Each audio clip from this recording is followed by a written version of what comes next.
Ta về đun nước pha trà, trồng hoa đọc sách, nuôi gà thả câu. Xin đời thôi bớt lo âu, chẳng mong nhung gấm chỉ cầu bình an.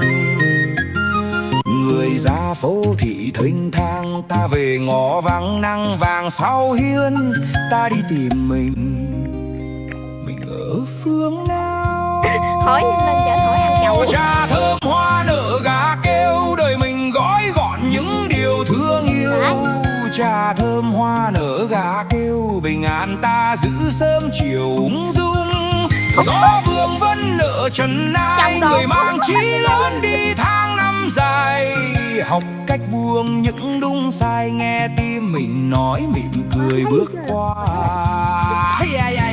Ngoài kia phố xa đông vui, người lo cơm áo, người hoài hơn